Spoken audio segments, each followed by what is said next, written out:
ಭಾರತದಲ್ಲಿ ಜೀವಿಸಿದ್ದ ಮಹಾನ್ ಕವಿ, ಸಂತ ಮತ್ತು ಸಮಾಜ ಸೇವಕರು.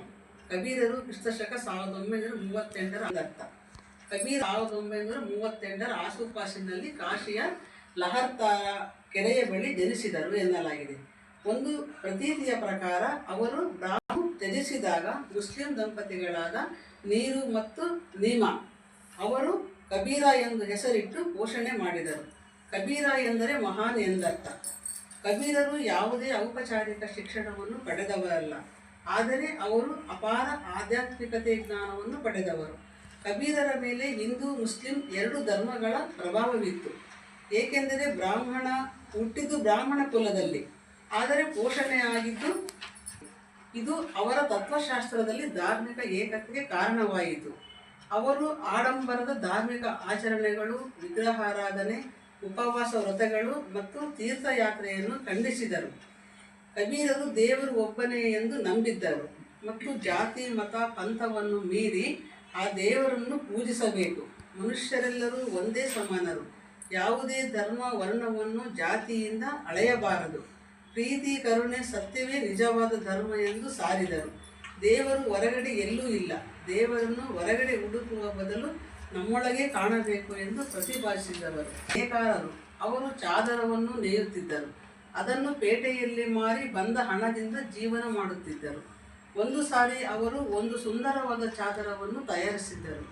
ಅದನ್ನು ಮಾರಲು ಪೇಟೆಗೆ ತೆಗೆದುಕೊಂಡು ಹೋಗುವಾಗ ದಾರಿಯಲ್ಲಿ ಜೋರಾಗಿ ಮಳೆ ಬರುತ್ತಿತ್ತು. ಆಗ ಕಬೀರರು ಮುಂದೆ ಹೋಗಲಾರದೆ ಅಲ್ಲಿಯೇ ಇದ್ದ ಕಟ್ಟೆಯ ಮೇಲೆ ಕುಳಿತರು. ಅಲ್ಲಿಯೇ ಕುಳಿತು ಯಾವುದೋ ಯೋಚನೆಯಲ್ಲಿ ಮಗ್ನರಾಗಿದ್ದರು. ಆಗ ಸ್ವಲ್ಪ ದೂರದಲ್ಲಿ ಒಂದು ಆತನಾದ ಕೇಳಿ ಬಂತು. ಹೊರಗೆ ಬಂದು ನೋಡಿದಾಗ ಒಬ್ಬ ಭಿಕ್ಷುಕ ಮಳೆಯಲ್ಲಿ ನೆನೆದು ನಡುಗುತ್ತಿದ್ದ. ಅವನ ಅವಸ್ಥೆಯನ್ನು ಕಂಡು ಕಬೀರರು ಕರಗಿ ಹೋದರು. ಅವನನ್ನು ಕರೆದುಕೊಂಡು ಬಂದು ಅವರ ಅಂಗವಸ್ತ್ರದಿಂದ ಮೈಯೆಲ್ಲ ಒರೆಸಿದರು ಮತ್ತು ಅವರು ತಂದ ಸುಂದರ ಚಾದರವನ್ನು ಅವನಿಗೆ ಒದಿಸಿದರು ಮತ್ತು ತಂದಿರುವ ರೊಟ್ಟಿಯನ್ನು ತಿನ್ನಲು ಕೊಟ್ಟರು. ಆಗ ಆ ಭಿಕ್ಷುಕನಿಗೆ ಆಶ್ಚರ್ಯವಾಯಿತು. ಅಯ್ಯೋ, ನಾನು ಅಪರಿಚಿತ, ಆದರೂ ಇಷ್ಟೊಂದು ಉಪಚಾರ ಮಾಡಿದ್ದೀರಿ ಎಂದು ಅವನ ಕಣ್ಣಲ್ಲಿ ನೀರು ಬಂತು.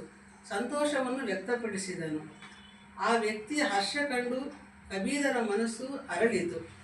ಇದರಲ್ಲಿರುವ ಒಂದು ಅಂಶವನ್ನಾದರೂ ನಮಗೆ ಬಂದರೆ ಬದುಕು ಅರ್ಥಪೂರ್ಣವಾಗುತ್ತೆ.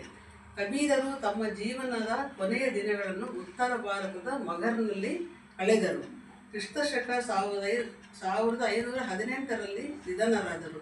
ಅವರಿಗೆ ಅವರ ನಿಧನದ ನಂತರ ಅವರ ದೇಹವನ್ನು ಹಿಂದೂಗಳು ಸುಡಬೇಕೆಂದು, ಮುಸ್ಲಿಮರು ಸಮಾಧಿ ಮಾಡಬೇಕೆಂದು ವಿವಾದ ಉಂಟಾಯಿತು. ಆದರೆ ಕೊನೆಯಲ್ಲಿ ಅವರ ದೇಹದಲ್ಲಿ ಹೂವುಗಳು ಕಾಣಿಸಿಕೊಂಡವು.